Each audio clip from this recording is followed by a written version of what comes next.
Today, we're talking about DAOs and incorporation with David Kerr. David, thank you so much for joining us. Yeah, happy to be here. I am really excited to have you here today for a few reasons. One, we're both DAO nerds, so I'm sure we're going to get into the weeds and learn and debate a lot. But also because understanding DAOs is really important to people navigating crypto every day, especially when it comes to governance tokens. All these governance tokens are, in theory, a claim on voting rights in a DAO.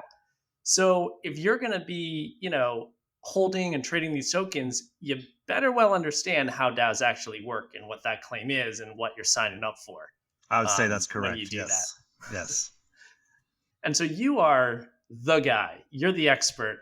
You are the author of A Legal Framework for DAOs, Part 1 and 2, which you published with Andreessen Horowitz. I'd love to start by asking you to help give the audience a sense of what makes you such a credible expert and guide on this subject. It's funny. I had a lot of different marks along my career where I was doing different things that I wasn't necessarily doing as part of a wider strategy. Certainly not this idea that it would all become useful around cryptocurrency in the future. But I had a very fortunate first step when I started with Ernst & Young. I was working in their Las Vegas office, working on gaming issues. And there was just a lot of overflow projects around money laundering concerns, regulatory reporting around transactions for the casinos. There had been a lot of influx of money laundering. And so there was a real development around the AML KYC practices. So that was kind of one of the areas that I had extensive experience in prior to, joining the crypto space that was really helpful in kind of coloring in some of the background. And then I made a transition to the Dallas office in 2014 and was fortunate to work on a very large client that had a lot of, intangible property issues, a lot of entity structuring issues. That was just part of the work that kind of came through. And so being exposed to, quasi-regulated industries, both in gaming and the other client was a telecom client, kind of established the part of, your experience and background necessary to kind of understand where different sets of rules can come from and where some of the complexity that's not necessarily, it doesn't come from one place. So you kind of have to develop the part of your brain, like a muscle, that looks for the connections in, quasi-regulatory issues. And then also in areas that might capture, operational risk, liability risk, taxation risk, all of that kind of comes together. And that's not always the case for, the businesses that you work on or the roles that you might have within a client. And I mean, a lot of that work was done with me being a very junior member of the team, but the exposure to it kind of created a background where I had tangentially or, directly worked on a lot of the areas that color the issues facing DAOs and crypto generally. So that was just a huge, just fortunate experience. And it wasn't totally unintentional. I wasn't wandering around just kind of being from project to project. I think a lot of folks could see where technology was kind of heading in terms of, where the workforce was going and where opportunity was going to be into the future. And I think a lot of folks grabbed onto projects and skills to kind of develop around an amorphous shape. But I couldn't have picked a better background. And it was mostly unintentional to that degree it was successful, to have kind of developed the areas that were necessary to kind of complete the full picture around, what issues DAOs would be facing from a, a structuring standpoint all the way through final level taxation, jurisdictional, all of that. Makes sense. Looking back, the dots always connect. Well, and it's funny. I think you look at all the people who are kind of practicing the space, and if they go past their initial exposure to it, they all have a story on why they had the background necessary to be able to do this. Because the reality is, advising in the space is somewhat terrifying, because you're crossing so many areas of specialty that you would typically see specialists you would see a collection of vertical specialists. And there's so much ground to cover that I think everyone's forced to stretch a little broader than I think they're comfortable with. But I think a lot of the folks who have found success advising in the space as attorneys or advisors, accountants, operational structure, everyone seems to have some kind of similar, I had this client that kind of gave me this one. I had this experience that gave me that. And I think you need to have some kind of exposure to that kind of background, because if you've existed as a single issue specialist, the breadth and the complexity and the risk in the space is going to be something that would be non-manageable as a career path, because you wouldn't have had the experience you need to be able to issue, spot, protect risk, and kind of pull the package together. Yeah. Well, it seems like a remarkably tough space to operate in as a lawyer, both because it touches a lot of different areas of law, but because a lawyer bears real personal liability for giving incorrect or problematic advice. And when you're in a gray area that's emerging and you're trying to bring order to the chaos, it's there's not always a right answer.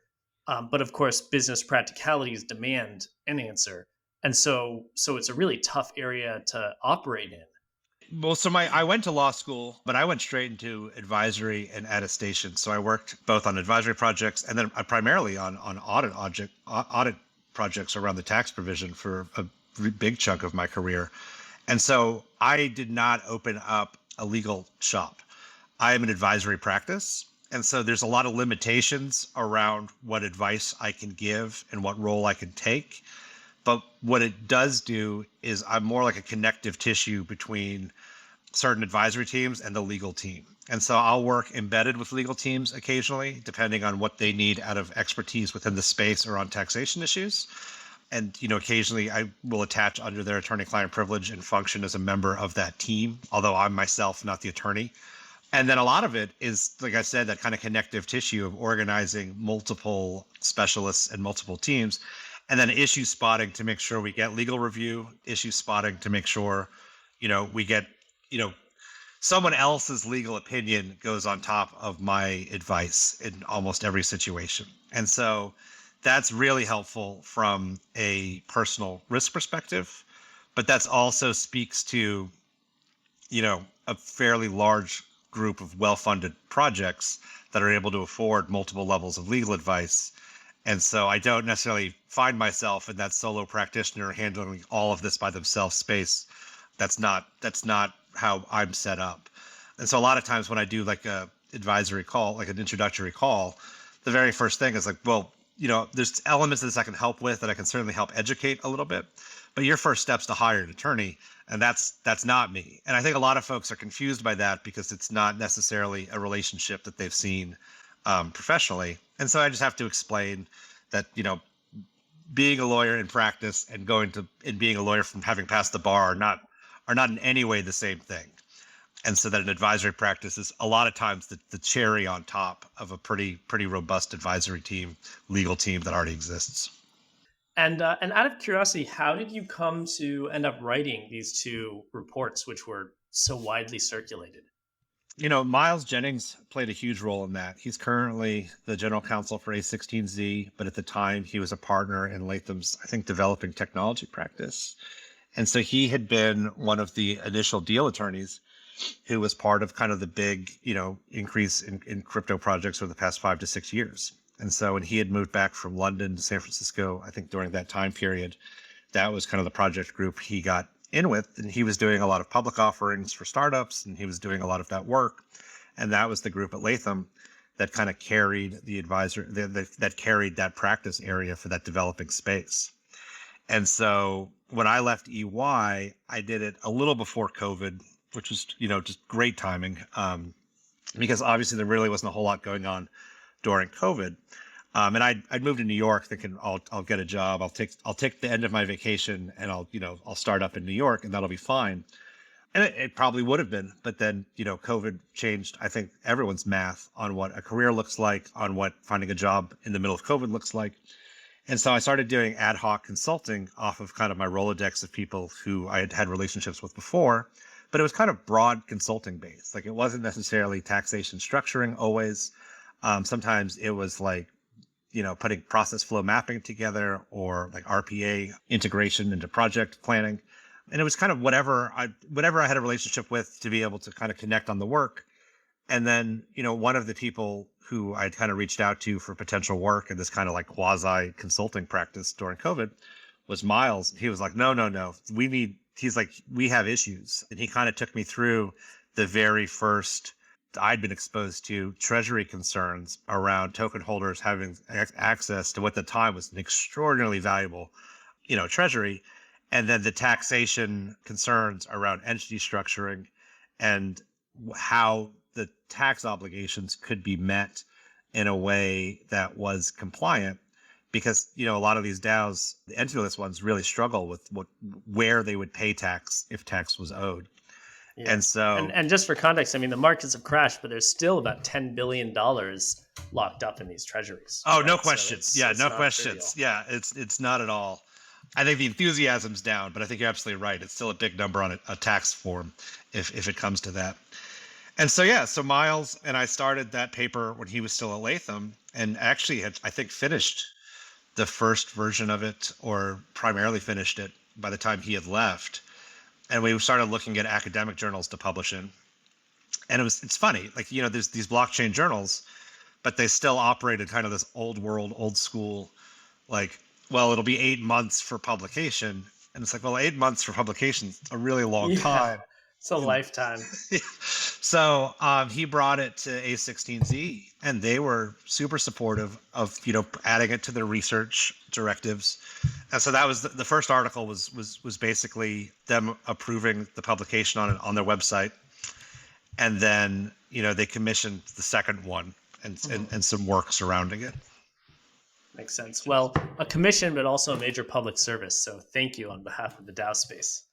Yeah, I mean, I have to say, you have these you have critics of the VCs, but I think a lot of times, we want to look past maybe other VCs and other spaces and kind of conflate it all into one, or every VC in this space. And I think the reality is, there's not that much in the way of credible research that I mean, it requires so much time, and it's an investment because, you need to be able to, it's not something you can do part-time and turn out. Yeah, it's real work. And so I have to say, I was definitely impressed with their willingness to not only engage with me as an outside, member. I'm not part of their operation at all, but also where they were willing to kind of fund into the space and acquire talent and kind of, and it's not just A16Z, it's Paradigm too. I mean, there's a lot of development. There's, this Ethereum Foundations, the DAO Research Collective is an organization I'm a part of that certainly encourages publications. And so there's definitely a push to get there. But I think a lot of times the VCs are somewhat driving the research forward in the space. And undeniably, it's self-interest, right? Like, there's obviously been a big bet made that this space is going to work. And I think they would like to cultivate whatever research they can. Yeah, but they're creating the positive externalities to help everyone, including themselves. That's right. That is to be admired or appreciated at the least. At the least, yes. Yeah. Okay, great. So let's just start from the top. There's like a couple simple questions which we have to get out of the way, I think. There's lots of ways to define a DAO. How would you define a DAO? It's funny. If you caught me at any time in the past year, I might have a different answer to that. And I think I'm finally at the point where I've kind of thrown in the towel around trying to give it a solid definition. The train has left the station on the colloquial usage of DAO to basically mean any organization of people that have an affiliation with any form of blockchain technology. And I don't take any issue with that from the standpoint of enthusiasm. I think in the reality, you've got two main forms of DAO and many, many, many variation within that. But I think you have your native DAOs, which are built around a social construct, that are built around a community, that are built around a shared organizational structure and develop, their role and their activities and their operation kind of by direct democracy or whatever experiment is being made into decentralized forms of governance. And I think that's a wonderful thing because obviously decentralized governance historically has not been a particularly robust mechanism when compared to centralization. Anytime there's been a direct challenge throughout most of history, centralization tends to be the dominant form. It's more agile, it's more quickly. But through the elements of technology and the developments of technology, there really is an opportunity to build out mechanisms because of the nature of blocks to build a pause, to build, we've been able to go a little bit wider with how we can approach this technology and, the cryptography elements that kind of were foundational to it. And I think you have this really strong case to be made for the fact that we finally have a system that supports a modernized form of decentralized governance, whether it's, whether we're talking governments themselves or voting, or we're talking, that's a huge development. But at the same time, for that to share any different definition, that may not be autonomous, that may not even really be decentralized. It's definitely an organization. On the other side of the extreme, from the native DAOs, you have these protocol DAOs. And protocol DAOs typically are built on some degree of investment, whether it's, financial investment through, investors themselves, or through just the hard work and sweat equity of someone developing an idea on their own. And that's built around a series of smart contracts that actually operates as a protocol from day one. There's day one functionality, and it may come in the form of an airdrop. There may be a distribution amongst people who've used the protocol in a beta form, but there's some degree of a fully formed operational infrastructure or protocol has now existed, and there's a community around it through the tokens. But the role of that community with those tokens is not necessarily particularly active when you look at it in terms of traditional managerial function or structure or leadership. It's a group of individuals who have, some say in how the value of that operation gets spent in furtherance of that operation. And that's a lot of times what the other side is. So it's a great point. There's a full spectrum of DAOs. So let's narrow in on DAOs that there's a protocol and a governance token, just for the sake of conversation. And, it strikes me that in the paper, there's a lot of talk around what is that group of people, right? From a legal perspective, is it a general partnership? Is it an unincorporated nonprofit association? But a lot of what you circle around is this idea of dominion and control. Yes. And it strikes me that, to what degree do these various people involved in this DAO actually have some sort of dominion and control over the DAO, such that the issues that come up around liability and taxation when you're talking about a group of people are actually even relevant, right? Yeah, no, that's I think that's a very strong point. I think it's the right question. I think to take one quick step back, the dominion and control point in particular is a tax concept. It's the baseline fundamental principle of U.S. taxation for when you recognize or have realizable income. And so it's a ascension to wealth, and you have the ability to have hold of it and have control of where it goes. And yes, you're absolutely right that the question posed by let's make it absurd, 1 million person DAO who all have these tokens who are directing where, in a totally decentralized manner, are directing where some of these funds can go in support of furtherance of programs. It's almost an absurd application of that principle to say any one of them is exercising dominion and control over that activity. But at the same time, the laws are, and this was kind of where the paper was written from, was over the risks and not so much that's not necessarily an application of that kind of dominion and control, that kind of idea that is being exercised. If there's two people, it's very clear, right? Like you and I have control over a treasury that for whatever reason is worth $1 million. Well, we have the ability to transfer that to ourselves, right? Maybe we should make it 3 people so there's no ties, but we have 3 people in this and 2 people want to distribute it. Now, obviously, just skipping past the securities problems of, having direct distribution for how we came to be a member of this DAO, these treasuries, we could always pass that money back to ourselves. That's one of our choices. Now, the fact that it might be illegal or the fact that it might violate securities law is somewhat irrelevant because that's the same choice anyone has when they get an ascension of wealth. It's theirs, they control where it goes, and they have a say in whether it goes to themselves or to someone else. So if we collectively decide that the money or the value that we have control over should transfer funds for someone else for a good purpose, right? For a good purpose, but not necessarily a tax deductible one, because those rules are difficult. For a good purpose, we decide we want to send that money to a grant for someone to build a tool who can help bridge, the protocol we're associated with, like something unequivocally good. But what we're doing with that money is we're transferring, or with that value is we're transferring it from ourselves, from our collective control, to someone else. And so the general argument there is when we're talking about three people, it's pretty obvious to see where that tax liability comes from. If we're all assuming U.S. jurisdiction and assuming, U.S. issues, then that's probably an American treasury. But then when we take it to the whole other extreme and we have 1 million, the problem that we have is, well, is any one person truly exercising dominion and control at that point? Is any one person actually moving that situation? And we do have, a first principle application where we can go to for an analogy, and it's not a great one. There's tons of general partnerships that operate with this same problem in the real estate space who have hundreds of thousands of members. Well, tens of thousands of members is probably a more supportable one, but a significant amount of general partners, right? And these same principles apply to them, even though in reality, they have that same kind of fractured setup. They are essentially decentralized.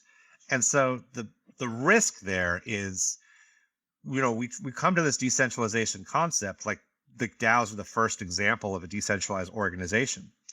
And general partnerships are a decentralized organization, and they carry a history in the common law and a history in taxation where they are given a significant amount of negative treatment in this regard. And you have to accept the possibility that merely by being more globalized and even more decentralized and more easier to get decentralized because we rely on the blockchain for that technology, at the same time, we are looking at a bad fact for where we can take our analysis around what laws might apply. And so while I'm definitely in agreement with you that decentralized nature does make some of that, especially around the treasury determination, somewhat absurd, it becomes a little bit less so when you start generating revenue and having that revenue be part of the overall picture that organization is also making decisions around. And so at the end of the day, is there really a legal out for, well, this is so decentralized that this is kind of an insane application of principle? And I think what we look for is that would be a legislative issue. Under the current rules, to the best that we have to adopt them, there doesn't seem to be an immediate exception. And so that's a risk we have to factor in. But philosophically, I couldn't agree with you more. You can certainly see how there's an extreme version of that scenario where the application of the principles doesn't seem to align with the intent or even the previous application of such principles. Yeah, well, I guess so it sounds like there's a tax issue, right? And then there's a liability issue. And then there's a practicality issue of, the tax issue is an individual member going to bear some sort of tax? The liability issue is, are they going to bear liability for something the group does? And then the practicality issue is, well, the group has to maybe have a bank account, sign contracts, do things. Yeah, the real world existence is a very real Yes. part of all of this. Right. And so it sounds like dominion and control is relevant for tax in the US. It sounds like it's probably less relevant with respect to liability. Is that right? Well, yes, because that's not one of the principles, right? And so at that point, you're looking at just pure membership. You're looking at an affiliation or an association. You're looking at like the default rules for, and you can take that back to the common law, and you can kind of figure out why this association rule is done so broadly. We make associations in our daily life that we don't even notice. And in the activities of that, we do share joint, liability, potentially personal unlimited liability, like any more or less. When we operate as individuals, we walk around accountable for our actions from a tort perspective, from a contract perspective. We are one person making one decision, and the responsibility for that decision is usually pretty easy to track to you. But at a foundational level, when you start looking at theories of liability, well, if you and I are walking a dog, or if you and I are starting a dog walking business, or maybe baking cookies for an organization for charity purposes, or we just agree as a general favor to our neighbors to watch the playground for a while, Well, we've now split up that individual concept of liability. I mean, to use the Harry Potter metaphor, like a Horcrux. Like we both now have a shared liability over what was a singular operation if one of us was doing it, and as a joint operation if multiple people are doing it. And so the reason why there's that broadness within the history of joint liability is simply a matter of, it's a very hard threshold question to see who should ultimately be responsible for the actions of a group. And so there's a pretty thin test to become a group, to become an association. And it's not to form a business, it's to take on an undertaking, and it may be a business, and it may just be for a purpose, a common purpose. And that's where, from the liability standpoint, it gets very difficult, is once more than one person's doing it, then we've opened up this door for what seems like a very unfair result, until you look at democracy is the greatest government until you, or the worst government until you look at all the other ones kind of situation. Like, it's really unfair that these people have this kind of like immediate joint problem. But then if you didn't have that, what would be the overall structure you placed on top of that? And that would be something that would be very hard to enforce and would not be rules that we could bound our society by. And so that's why we evolved into this space. But understanding where that comes from doesn't necessarily make it easier to apply in a lot of situations, because you do have this reality that, unlimited liability is a particularly unfair result for a group of people who've come together, especially for an informal purpose, or maybe not a profit purpose. Like, different factors make it seem even more unfair.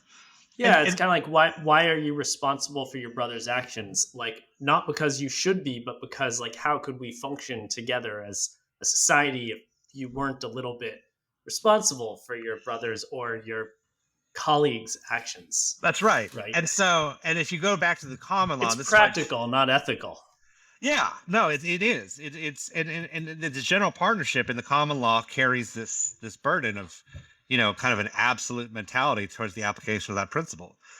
Now, in modern times, and this was an area we didn't address particularly well in the paper or in depth, but is probably worth discussing, is that the general principles around liability and general partnerships and unincorporated associations have gone somewhat of a evolution in modern times.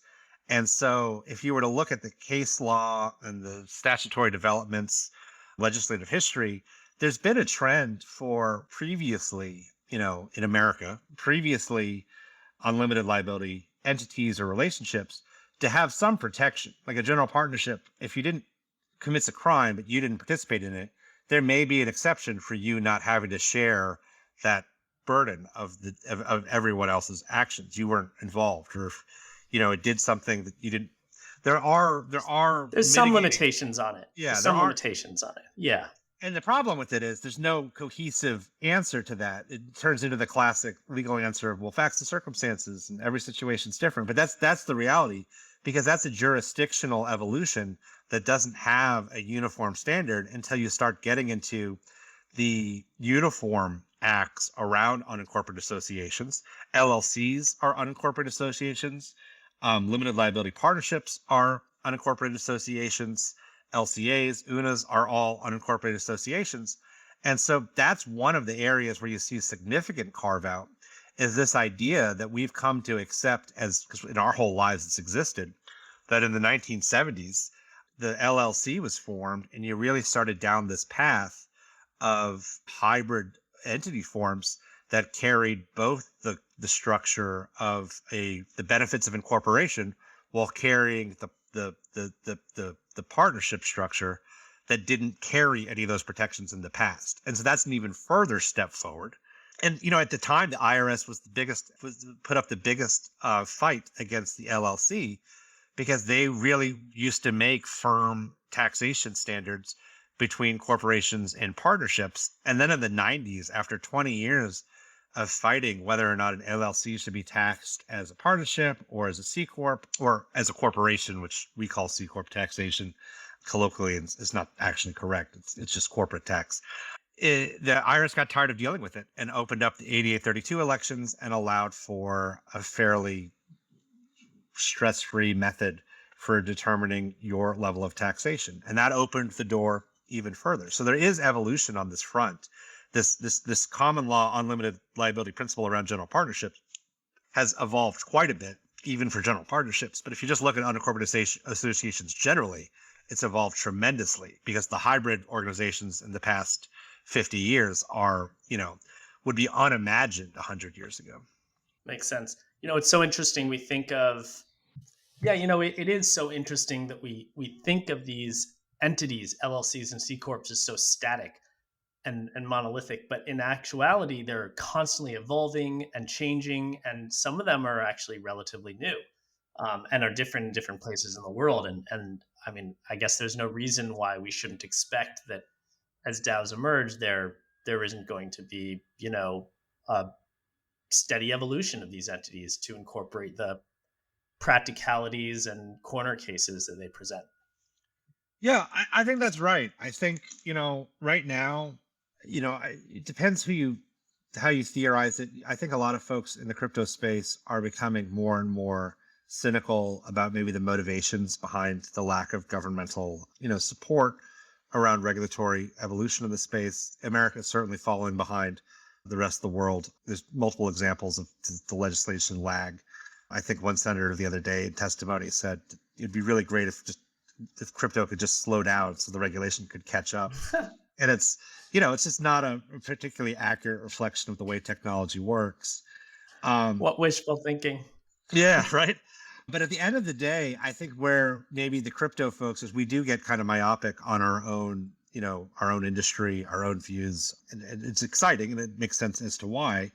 But it's probably worthy of taking a step back and looking at how much stress, regulatory form, governance, like corporate governance regulations around technology, taxation concerns around technology, like technology development, how much stress what has worked at least relatively well for the past 50 years is under, in response to every single technology is pushing the boundaries on, where to be taxed, how to be taxed, lowering the tax bill, how to even avoid it, privacy, and it's pushing the same kind of boundaries on, employment laws and where we look for supporting our employees. We have all of these technological carve-outs where, unions have taken a step back, worker protection has taken a step back, retirement planning is at an all-time low.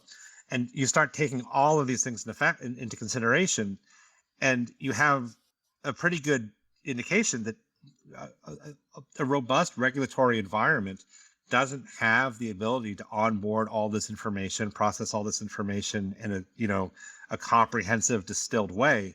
And what we're looking at is just the complete bulwark of all of these issues slamming up against it at once, and no one on that side having a really credible path forward.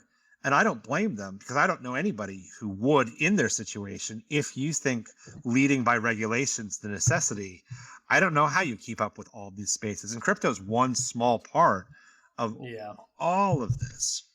They mean well. It's a constant game of catch up, and I think it's hard to fault them too much for that. It's better than acting too fast and getting it wrong. That's also problematic. So tough balance. Okay, so 2 buckets of questions I'm curious about.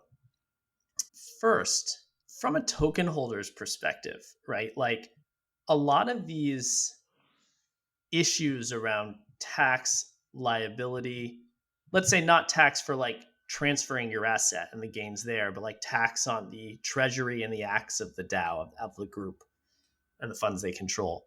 So the issues around tax and the issues around liability, they almost seem like a false worry sometimes, because in most cases, there's actually not even a formal tie between the governance token and the actions of that group, which often is a multi-sig, right?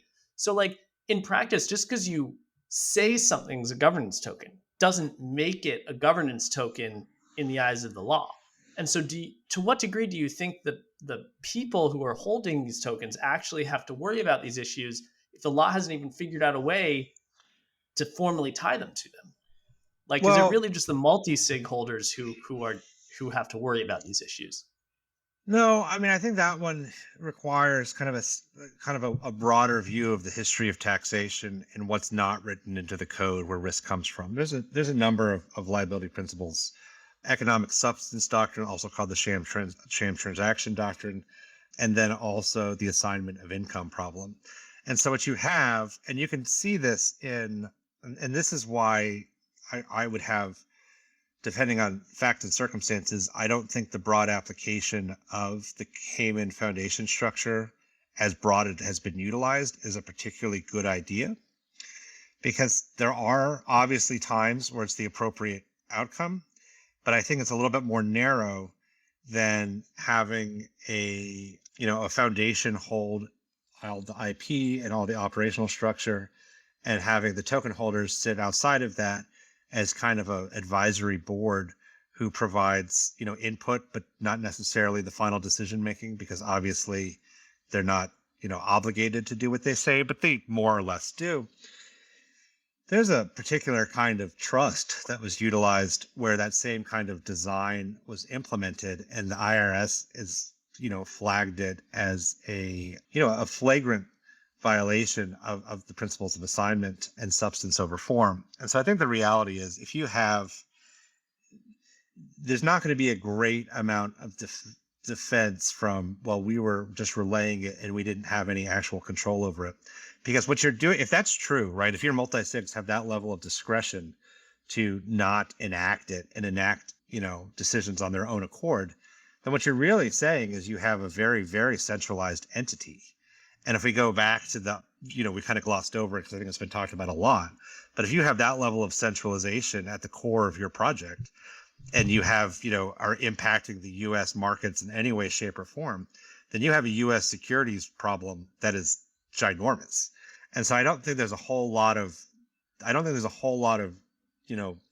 runway in front of a project who wants to make the assessment that really it was the multi-sigs who are making all the decisions, and the voting mechanism of the token was holographic or ceremonial, or that's not going to, all of these levers need to exist in So some you can't have your cake and eat it too, right? You That's can't have right. a multi-sig claiming that ownership is decentralized and hence not, control, the That's right. token is not security, and at the same time say, well, all these people don't have to file taxes and, you know, don't really have to bear liability because actually this is in practice a very centralized entity. That's And right. That's there's a right. little bit of cognitive dissonance there. Yes, you might be able to get out of your tax problems, but at the end of the day, when it comes to Yeah, this level of risk, optimizing for tax shouldn't wag the dog on, yeah.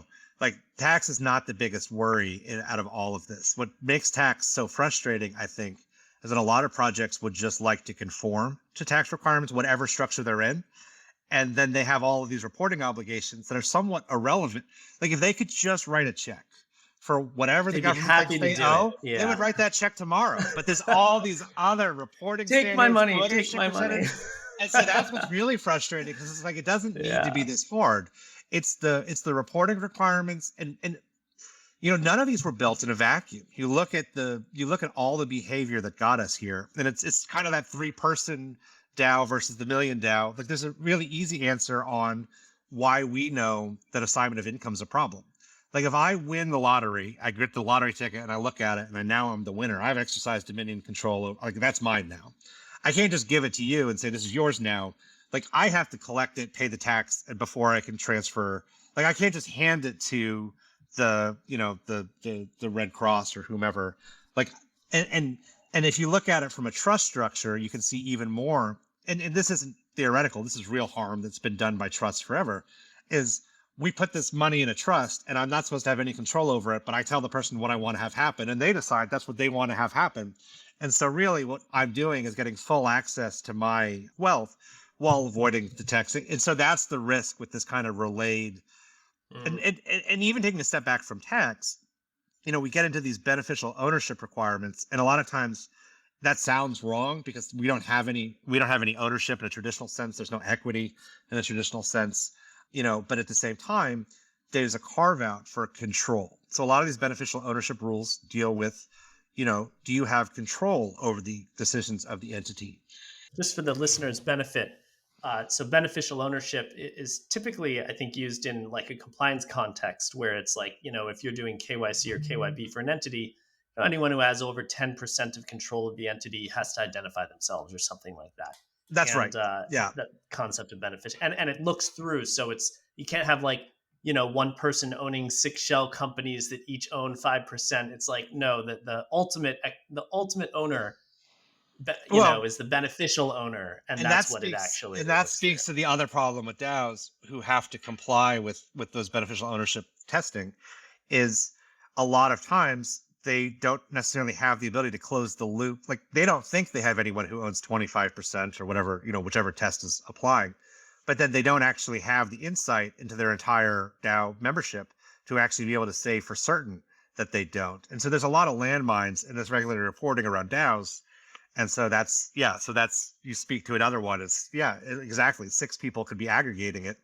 And so these rules, even though they seem so punitive, exist because, to anyone who I feel like feels that these are just insane and where do they come from, what I suggest is reading the leaked versions of the Pandora papers, the Paradise Papers, and the Panama Papers, because what's in there is an insane amount of just like enterprise level, high quality work to obfuscate ownership, to make it such that you can't even tell if a legal activity exists because there's so many legal forms of hiding, shelf companies, shell companies, obscure, like you just don't know who's implicated, and you don't have any of the information you would need to be able to identify whether or not the tax treatment is proper because you can't identify any of it. And that's the level of obscurity that, has been weaponized for the money laundering, tax evasion business, I mean, Yeah.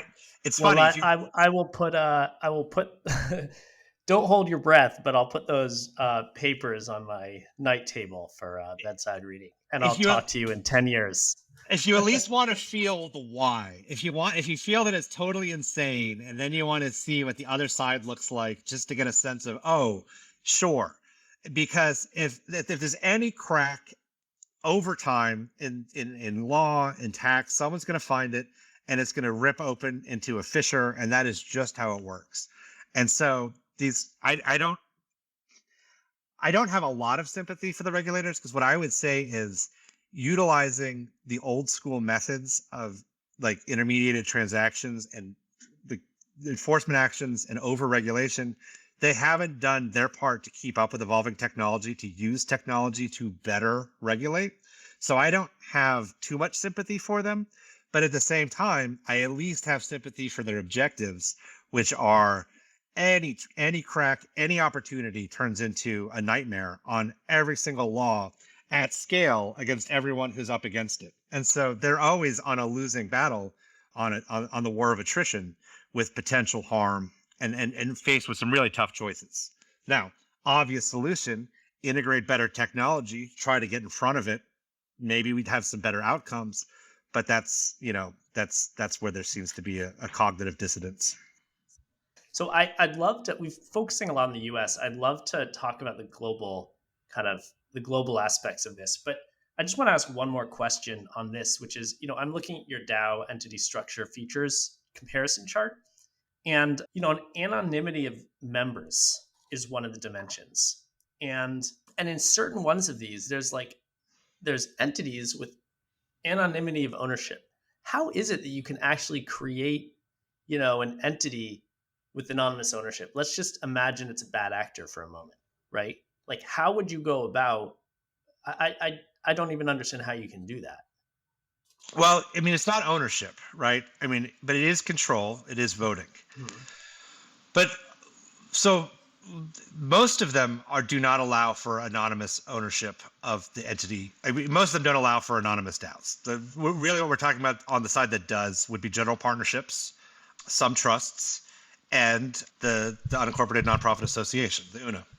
And that's in a lot of ways I what the see. paper Because you is haven't about. because you haven't formally incorporated. Obviously, there's no register. That's right. It's because you didn't, and it's not even, and the U.S., when they contemplated the Corporate Transparency Act, it was part of the National Defense Act in January of like almost 2 years ago. Trump's veto was overridden, and It was a big kerfuffle over Civil War generalship, like Civil War bases being named after generals.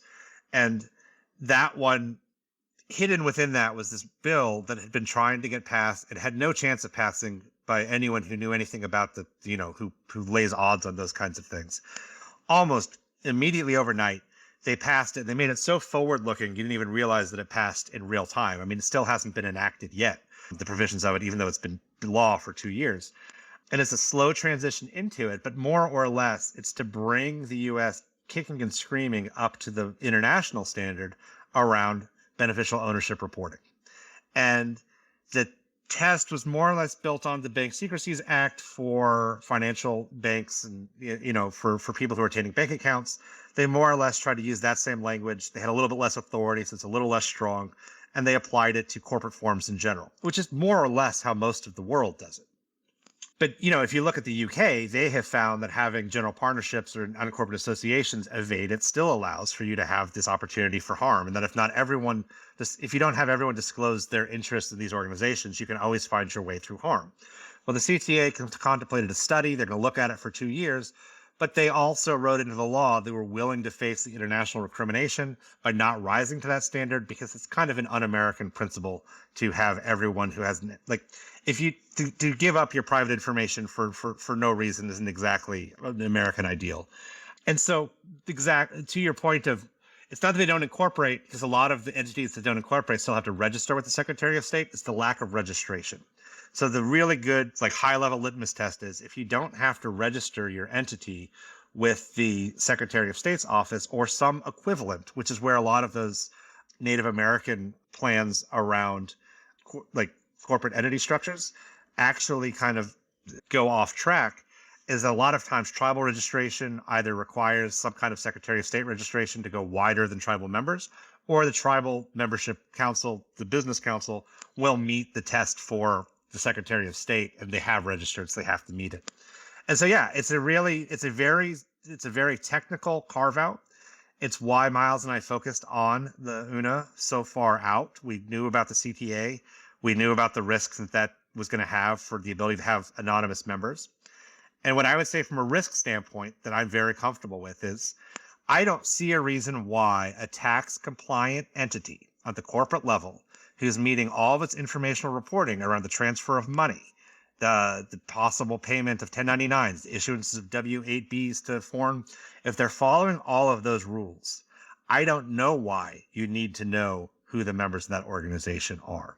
Now, if they're not following those rules, then you've opened up the risk and maybe there is potential harm.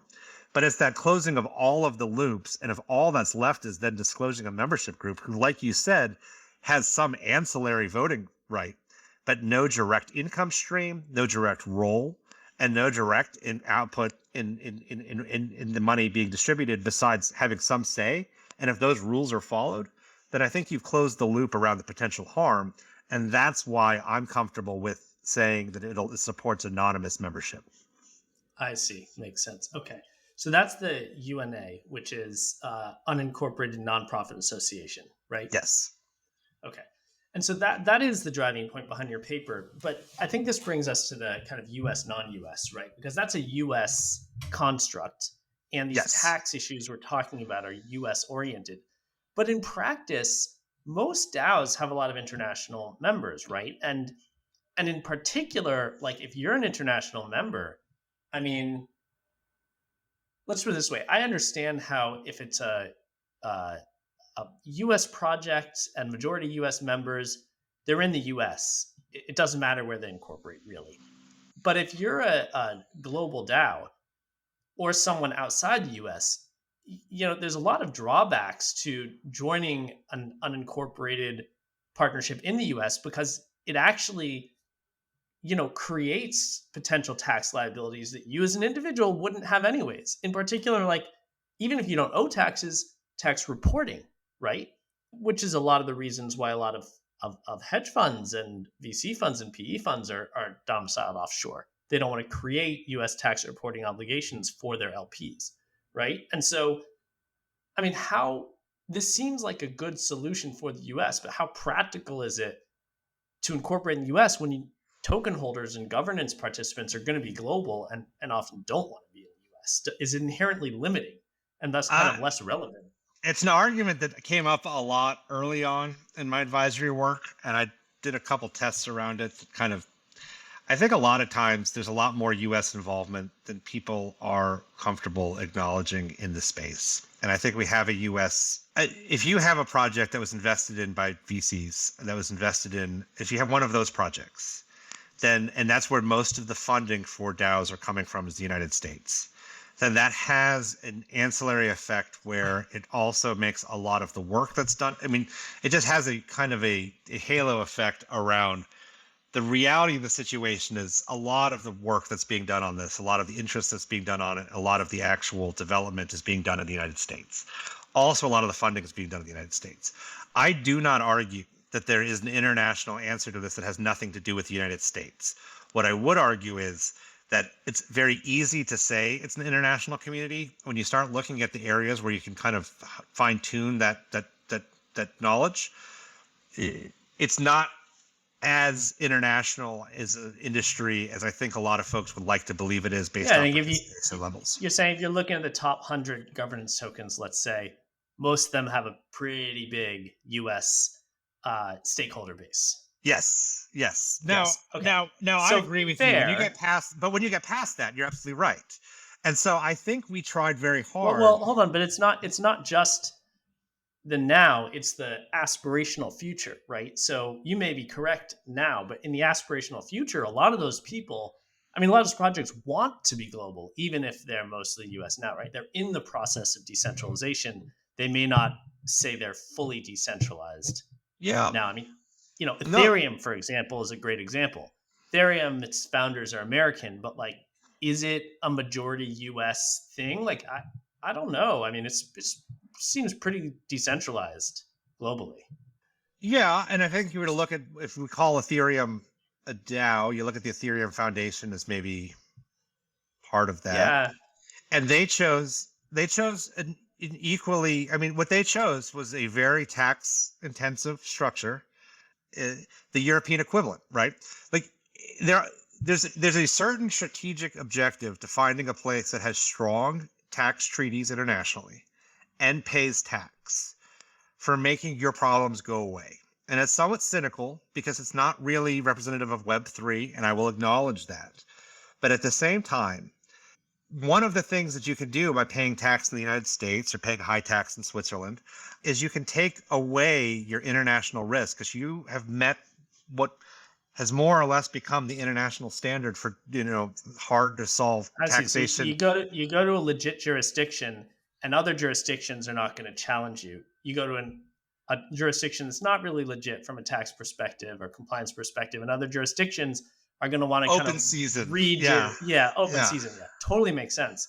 But you're right. It's somewhat a cynical practice tax analysis that makes that, and that is the reality, right? For the groups that are US, I think it's a really great option. For the groups that have the case that it might solve some problems, that is the second group, and that's a pretty big group too. For truly non-US, then you're absolutely right. But if you want to pay tax one place, have the tax treaties on your side, and clear up the tax issue, and all you're doing it for is 21% of your overall, treasury activity that has realizable tax event in that year, which, if you were strategic about, would not necessarily be your full treasury or even close. 20% of your treasury could more or less run your operations from a tax, realization event standpoint. So there is a lower tax way of doing that.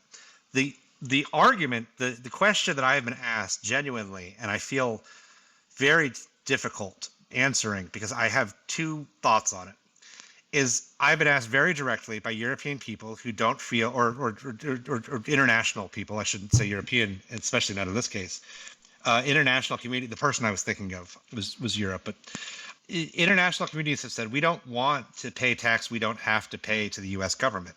There's an objection to funding, a political objection to funding the United States operations. And I understand that concern, right? And my structure, the idea that I proposed, the way that that kind of tax planning around a US-centric obligation does not have a good answer for those people, right? We are paying tax that you may not necessarily owe, and it may not be the most fair in this current construct. Now, I'm a big believer that from a tax standpoint, I would like to see blockchain evolve where we can get fairer apportionment amongst all the jurisdictions. That's what I believe in and I'm working for. That's something that's really not present in current levels of international tax. Basically, the G7, the G10 kind of run the taxation game and everyone else gets peanuts. I would like to see a fairer, and that would hurt the US from an economic standpoint, but at the same time, I would like to see a more fair representation of that activity. I think blockchain could ultimately result in that. This plan around the corporate taxation of the UNA doesn't accomplish that. What it does is it solves risk.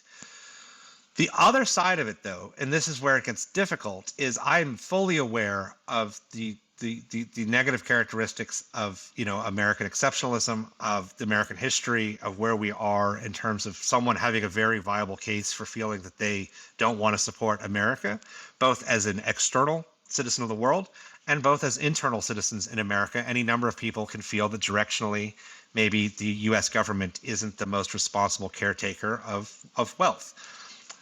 I myself don't believe, I understand the concerns. I understand why that's of interest to people.